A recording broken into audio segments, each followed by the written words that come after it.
Hello दोस्तों। उम्मीद है आप सब लोग खैरियत से होंगे। I welcome all of you to this Alphabet English channel. आज हम आपके लिए लाए हैं पंक्चुएशन। अंग्रेज़ी ज़ुबान में पंक्चुएशन किसे कहते हैं, या पंक्चुएशन को कब और कहाँ और कब कब किस तरह इस्तेमाल किया जाता है, इस पर हम बात करेंगे इस वीडियो पर। हमारे साथ वीडियो के एंड तक रहिए, आपको मज़ा आएगा। सबसे पहले देख लेते हैं कि पंक्चुएशन किसे कहते हैं। पंक्चुएशन कहते हैं the right use of placing points और stops in writing is called punctuation. जब हम किसी भी सही जगह में सही पॉइंट्स का इस्तेमाल करने को बोलते हैं पंक्चुएशन। यानी कब हमें रोकना है, जब थोड़ी देर के लिए रुकना है तब हमको किस तरह का निशान इस्तेमाल करना है, और ज़्यादा देर के लिए अगर रोकना है तो किस तरह का निशान इस्तेमाल करना है। इन चीज़ों को जो स्टडी होते हैं उसको बोलते हैं पंक्चुएशन। याद रखिए पंक्चुएशन का जो लफ्ज़ है ये लैटिन वर्ड पंक्चम से आया है, जिसका मतलब होता है ए पॉइंट, यानी एक नुक्ता, एक पॉइंट। इसको बोलते हैं पंक्चुएशन। आइए हम देखते हैं कि पंक्चुएशन का इस्तेमाल और पंक्चुएशन किन किन चीज़ों को पंक्चुएशन कहते हैं। पहला तो कि 11 तरह के पंक्चुएशन अंग्रेजी ज़ुबान में होते हैं, जैसे कि फुल स्टॉप, उसका निशान देख लीजिए, comma, colon, semicolon, dash, colon dash, question mark, note of exclamation, hyphen, inverted commas, apostrophe. इन तमाम को पंक्चुएशन बोलते हैं। हर यहाँ जितने भी फुल स्टॉप का निशान, कॉमर्स का निशान, सेमीकोलन का निशान, ये सब देख लीजिए और याद कर लीजिए कि फुल स्टॉप का निशान क्या होता है, सेमीकोलन का निशान किस तरह होता है, कॉलन का निशान किस तरह होता है, वगैरह वगैरह। So let's learn use of punctuation. आइए हम देखते हैं कि पंक्चुएशन का इस्तेमाल किस तरह किए जाते हैं। सबसे पहले कि यूज़ ऑफ फुल स्टॉप। तो फुल स्टॉप को कब और किस तरह और कहाँ कहाँ इस्तेमाल किए जाते हैं ये हम देखते हैं। सबसे पहले कि इन the end of the assertive sentence and imperative sentence. जब कोई नॉर्मल सेंटेंस हो, असर्टिव सेंटेंस हो या इम्पेरेटिव सेंटेंस हो, उसके आखिर में आपको फुल स्टॉप का इस्तेमाल करना है। जैसे कि he is going to London, वो लंदन जा रहा है, तो यहाँ एक बात पूरी होगी, एक नॉर्मल स्टेटमेंट है, इस वजह से इसके आखिर में हमें फुल स्टॉप लगाना पड़ेगा, और ये असर्टिव सेंटेंस है।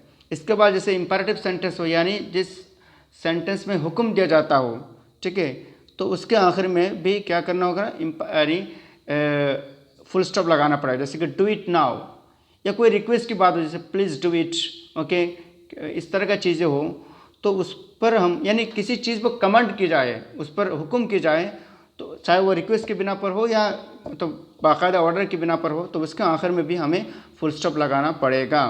तो इसे इन दो जगह में हमें फुल स्टॉप का इस्तेमाल करना है। दूसरी बात यह है कि एब्रिविएशन, जहाँ हम शॉर्ट फॉर्म्स का इस्तेमाल करते हैं, यानी जैसे कि हम BA, LLB, MA, BSc, MSc, तो हर एक हर्फ के बाद आपको फुल स्टॉप का इस्तेमाल करना है। जैसे कि M के बाद A, N के बाद फुल स्टॉप, A के बाद फुल स्टॉप, सो MA, सो यहाँ फुल स्टॉप का इस्तेमाल करना है। इसके बाद B, इसके बाद फुल स्टॉप, इसके बाद A, इनका इस्तेमाल करना है। जैसे कि USA, तो जैसे यूनाइटेड स्टेट ऑफ अमेरिका, तो यहाँ जो है पूरा शॉर्ट फॉर्म है, तो लेकिन हर एक के बाद फुल स्टॉप का इस्तेमाल करना ज़रूरी है। याद रखिए यहाँ एक एडिशनल चीज़ मैं आपको बता रहा हूँ कि कभी कभी ऐसा होता है कि जो ब्रिटिश इंग्लिश होते हैं वहाँ जो है आपको फुल स्टॉप के लगाने की ज़रूरत नहीं पड़ता कभी कभार, तो आप फुल स्टॉप के बगैर भी इस्तेमाल कर सकते हैं। लेकिन अमेरिकन इंग्लिश के आपको हमेशा इस तरह का फुल स्टॉप का इस्तेमाल करना पड़ेगा, और वही बेहतर है। चलिए आगे बढ़ते हैं। अब देखते हैं कि यूज़ ऑफ कॉमा का हम इस्तेमाल कब और कहाँ करते हैं। सबसे पहली बात तो यह है कि अगर कोई चीज़ सेम कैटेगरी को हो और उसे आप इस्तेमाल कर रहे हैं एक ही सेंटेंस में, उनको ऐसे एक एक को बयान कर रहा है, या तो आप ये समझ लीजिए आपके पास कई सारी चीज़ें हैं और ये कह रहे कि मेरे पास ये है वो हो, इस तरह एक एक को बयान कर रहे, तो वहाँ जो है आपको कॉमा का इस्तेमाल करना होगा। जैसे कि रीता, सीता, टीना, तो हम कुछ लोगों को नाम बता रहे एक करें, तो हर नाम के बाद हमें कॉमा का इस्तेमाल करना है। America, comma, London, comma, Dubai, comma, ठीक है। सेंटेंस में देख लेते हैं, I love India, then comma, Singapore and Bangladesh, तो हर एक के बाद हमने इस्तेमाल किया। यहाँ और एक चीज़ याद रखिए, कॉमा का इस्तेमाल तब आपको करना है जब आपको थोड़ी देर के लिए रुकना हो, तब आप कॉमा का इस्तेमाल करना है आपको। तो एक तो जब थोड़ी देर रुकना हो, और दूसरी बात ये कि आप जब भी कई सारी चीज़ों को बयान करते हैं एक साथ, तो उसके साथ आपको उस वक्त भी आपको कॉमा का इस्तेमाल करना है हर एक के बाद। अब दूसरा देख लेते हैं noun in opposition. Noun in opposition, जब आप अपोजिशन का इस्तेमाल करते हैं, जिस सेंटेंस में अपोजिशन हो उससे पहले आपको क्या करना होगा, कॉमा का इस्तेमाल करना होगा। एक मिसाल के तौर पर देख लेते हैं रविंद्रनाथ टैगोर, सो इसके बाद comma, the great poet of Bengal, फिर comma, was awarded Nobel prize. तो यहाँ जो है बड़ी खूबसूरती के साथ ये सेंटेंस बयान की गई कि अपोजिशन। पहले देख लेते हैं कि अपोजिशन क्या कहते हैं। जब आप किसी भी सेंटेंस में चीज़ों को हज़्फ कर देते हो और आखिर में उस चीज़ को बयान कर लेते हो तो उसको बोलते हैं अपोजिशन। तो हर एक के जहाँ भी अपोजिशन गायब है वहाँ आपको कॉमा का इस्तेमाल करना है। जैसे कि रविंद्रनाथ टैगोर, तो हम कैसे रविंद्रनाथ टैगोर वाज, हमने इस्तेमाल नहीं किया। The great poet of Bengal, ठीक है, तो फिर हमने वाज के करके आखिर में जो वाज अवॉर्डेड नोबेल प्राइज़ ये हमने इस्तेमाल कर लिया। तो उम्मीद है कि आप समझ गए होंगे। इसके बाद देखते हैं बिफोर ए कोटेशन। जब आप कोई कोटेशन लिखते हैं तो उसके भी उस वक्त भी आपको क्या करना है, कॉमा का इस्तेमाल करना है। जैसे कि ही सेड, तो इसके बाद कॉमा। याद रखिए जब भी हम डायरेक्ट स्पीच लिखते हैं, ये हम आपको पढ़ाएंगे कि डायरेक्ट स्पीच क्या होते हैं और इनडायरेक्ट स्पीच क्या होते हैं। आप इसके लिए हमारे चैनल के साथ जुड़े रहिए, आपको ज़रूर मिलेगा कि ये सब पढ़ाऊंगा मैं कि डायरेक्ट और इनडायरेक्ट स्पीच क्या होते हैं वगैरह। खैर हम अपने लेसन पे आते हैं। ही सेड, फिर कॉमा, आई एम वेल। जब हम यहाँ कोटेशन बता रहे कि आई एम वेल, तो कोटेशन से पहले हमने क्या किया, कॉमा का इस्तेमाल किया। तो इसके बाद और देख लेते हैं कहाँ कहाँ इस्तेमाल होता है। इसके बाद जो है जब किसी भी सेंटेंस के बीच में हाउएवर, ठीक है, देयर, सॉरी असल में यहाँ देयर नहीं, देयरफॉर, ठीक है, इसके बाद हैंड्स, जब ये चीज़ें इस्तेमाल हो तब उससे पहले उसके आखिर में आपको कॉमा का इस्तेमाल करना है। जैसे कि इट्स योर ड्यूटी, ये आपकी जिम्मेदारी है, कॉमा, हाउएवर, फिर कॉमा, क्यों हाउएवर के बाद कॉमा आना चाहिए और इसके बाद आई शैल डू इट। तो यहाँ देखा हाउएवर जो है इसके बाद कॉमा है। यहाँ हाउएवर की जगह अगर हैंड्स आता, देयरफॉर आता, तो वहाँ आपको कॉमा लगाने पड़ता। ठीक है, आप समझ गए होंगे। इसके बाद टू एड्रेस समवन, जब हम किसी को मुखातिब करते हैं तो उस वक्त भी आपको कॉमा का इस्तेमाल करना है। जैसे कि how are you Salim, Salim तुम कैसे हो, तो हमने सलीम को मुखातिब किया तो सलीम से पहले हमको कॉमा का इस्तेमाल करना है। इसके बाद get into room my friend, room में दाखिल हो मेरे दोस्त, तो मेरे दोस्त से पहले हमने कॉमा का इस्तेमाल किया और आपको भी करना है। चलिए आगे बढ़ते हैं। सेमीकोलन का इस्तेमाल, सेमीकोलन कब और कब कहाँ इस्तेमाल करना चाहिए। सबसे पहले कि to use more than comma, to pause more than comma, जब आप कॉमा से ज़्यादा रोकना चाहते हैं। हमने बताया कि कॉमा में आप थोड़ी देर रोकने के लिए आप कॉमा का इस्तेमाल कर सकते हैं, लेकिन आपको जब कॉमा से ज़्यादा रोकना हो, जितना टाइम कॉमा के में आप रुके हो इससे ज़्यादा अगर रोकना हो तो आप सेमीकोलन का इस्तेमाल कर सकते हैं। जैसे कि to err is human, to forgive is divine. तो इस सेंटेंस में हमने देखा कि कॉमा से हमने ज़्यादा रुका तो इस वजह से हमने सेमीकोलन का इस्तेमाल किया। ज़रूरी नहीं आप यहाँ कॉमा का भी इस्तेमाल कर सकते हैं, क्योंकि अगर कॉमा की तरफ रुकना चाहते हैं, अगर आप कॉमा से ज़्यादा रुकना चाहते हैं तो आपको सेमीकोलन का इस्तेमाल करना है। उम्मीद है कि आप खैरियत से होंगे, ये डिपेंड करता है आप पर। चलिए आगे बढ़ते हैं। अब कॉलन का इस्तेमाल कब और कहाँ होता है ये देख लेते हैं। To pause more than semicolon, अगर आप सेमीकोलन से भी ज़्यादा रोकना चाहते हैं तो आपको कॉलन का इस्तेमाल करना होगा। जैसे कि two parts of sentence, sentence के दो हिस्से होते हैं, सब्जेक्ट एंड प्रेडिकेट, तो हम यहाँ जो है सेमीकोलन से ज़्यादा रोकना चाह रहे, इसलिए हमने वहाँ कॉलन का इस्तेमाल किया।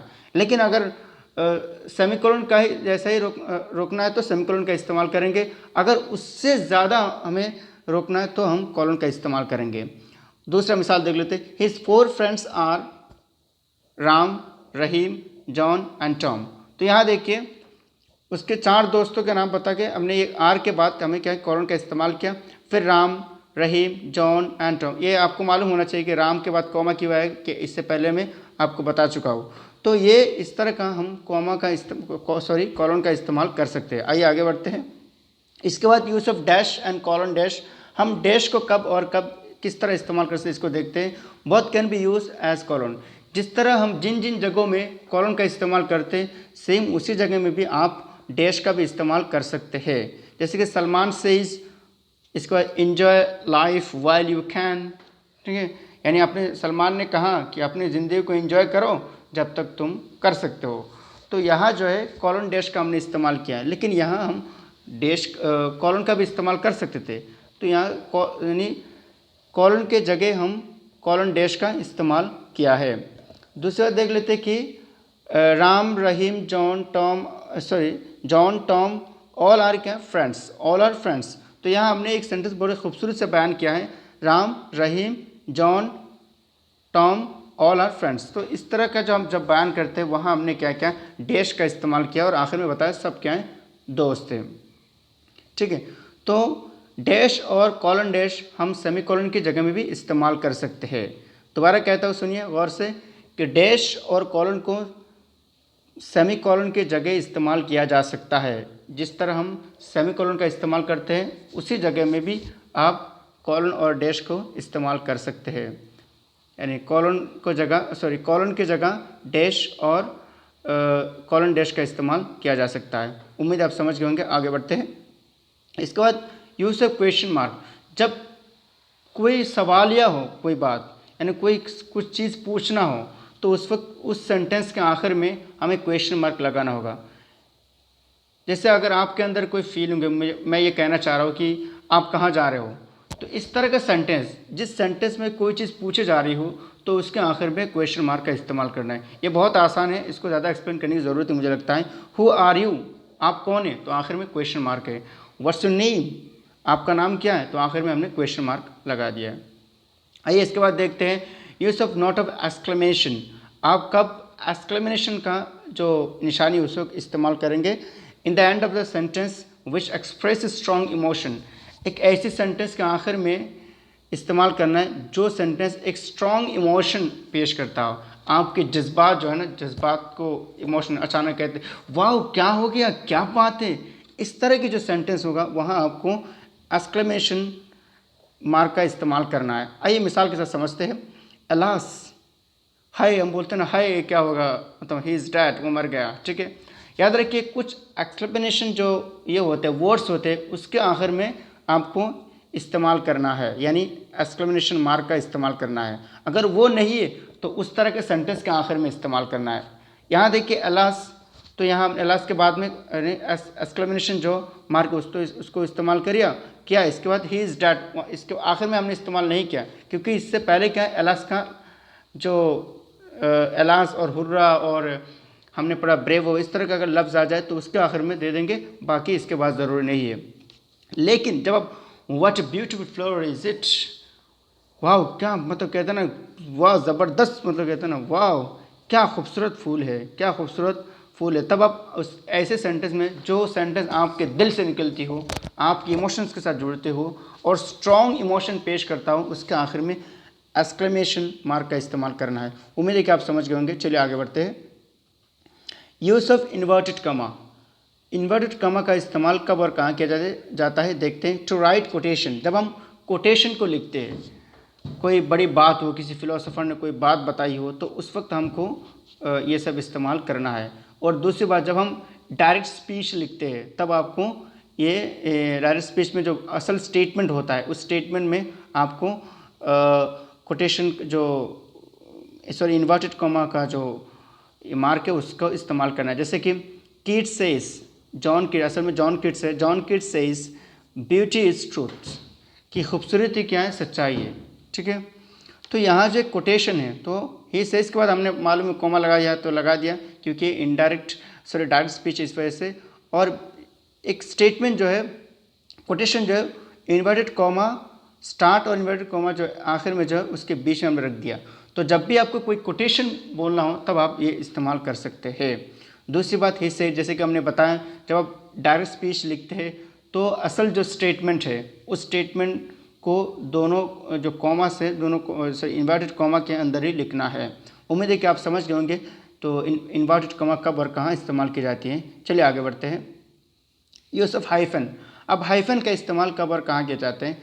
याद रखिए, जब भी कोई ऐसे सेंटेंस आपके सामने आए या आप कोई चीज़ लिख रहे हैं, फॉर एग्जांपल मैं पढ़ लेता हूँ एक बार। If a word is about to be incomplete, okay, यहाँ से हट गया, in the end of a sentence, okay, तो वहाँ आपको हाइफन का इस्तेमाल करना। जैसे कि एग्जांपल दो, nothing is impossible in the world if you have courage. इस दुनिया में कोई भी चीज़ क्या नहीं है, इम्पॉसिबल नहीं, अगर आपके पास क्या है, करेज है, हिम्मत है। तो करे COU, इसके बाद समझ लीजिए कि आप यहाँ असल में वो लाइन की वजह से वो हो गया, आखिर में आ गए तो वहाँ और लाइन नहीं है, लेकिन वर्ड का जो आधा पूरा हुआ, तो कोई बात नहीं, आधा पूरा करके वहाँ हाइफन लगा दीजिए। इसके बाद करेज, दूसरे लाइन में जब शुरू करेंगे वहाँ RAG हमने इस्तेमाल किया। तो जब आप कोई सेंटेंस लिखते हैं और आखिर में जब जाते हैं, मार्जिन के जो होता है उसके आखिर तक जाते हैं और वो वर्ड जो है कंप्लीट नहीं हो पा रहा, तो वहाँ हाइफन देके नीचे उस वर्ड के जितने भी हरूफ बाकी है उसको लिख सकते हैं। तो कोई भी समझ जाएगा कि ये इस लफ्ज़ का जो आगे का जो हरूफ से वो आने वाले हैं। उम्मीद है कि आप समझ गए होंगे कि हाइफन का इस्तेमाल यहाँ किस तरह होता है। दूसरी बात है कि टू मेक कंपाउंड वर्ड, जब हम कंपाउंड वर्ड लिखते हैं तब आपको हाइफन का इस्तेमाल करना है। 2 या 3 शब्द मिलकर जब एक वर्ड बनता है और वो अपने आप को एक मीनिंग देता है और एक माना पैदा करता है, तो उसे बोलते हैं कंपाउंड वर्ड। इसको भी हम बाद में पढ़ाएंगे आपको, ज़रूर हमारे चैनल के साथ जुड़े रहिए। जैसे कि ब्रदर इन लॉ, यानी क्या है, ब्रदर इन लॉ जब हम कहते हैं यानी साला जिसे कहते हैं हम, तो ब्रदर इन लॉ, ब्रदर एक लफ्ज़ है, इसके बाद हमने हाइफन दिया इन, इसके बाद लो, इन तीनों को मिला के क्या हुआ, साला का लफ्ज़ जिसका मतलब आया। तो जब कोई 2-3 वर्ड मिलके एक लफ्ज़ बनता है तो उसके हर एक वर्ड के बाद हमको क्या, हाइफन का इस्तेमाल करना है। इसके बाद फादर इन लॉ, इस तरह sister in law, mother in law, इस तरह हम इस्तेमाल कर सकते हैं। उम्मीद है कि आप हाइफन का इस्तेमाल समझ गए होंगे। आगे बढ़ते हैं, चलिए। यूज़ ऑफ एपोस्ट्रोफी, अब देखते हैं एपोस्ट्रोफी का इस्तेमाल कब और कहाँ किए जाते हैं। One possessive case is used, जब हम पॉजेसिव यूज़ का इस्तेमाल करते हैं केस, यानी जब हम किसी सेंटेंस में कोई ये बताना चाहिए कि फला साहब का कलम है, इसका कलम है, उसका कलम है, यानी किसी चीज़ को किसी इंसान के हक़ में देना कि ये फला साहब का, तब आपको पॉजेसिव का इस्तेमाल जब करेंगे तब उसको इस्तेमाल करना है। जैसे कि रीनास फादर, रीना के अब्बू है, तो रीनास, तो हमने क्या, फादर ऑफ रीना कह सकते हैं, लेकिन जब हम पॉजेसिव केस में इस्तेमाल करेंगे तब आपको इस तरह का एपोस्ट्रोफी का इस्तेमाल करना है। इसके बाद जैसे कि बॉयज़ हाई स्कूल, यानी लड़कों के जो क्या बोलते, उच्च माध्यमिक जो शिक्षा केंद्र या स्कूल कह सकते हैं, तो वहाँ आप इस तरह का यानी एपोस्ट्रोफी का इस्तेमाल कर सकते हैं। जैसे कि सैदुल स्पैन, ओके, या ओके राम्स काउ, कि राम के गाय है, तो इस तब आपको ये सब इस्तेमाल करना है।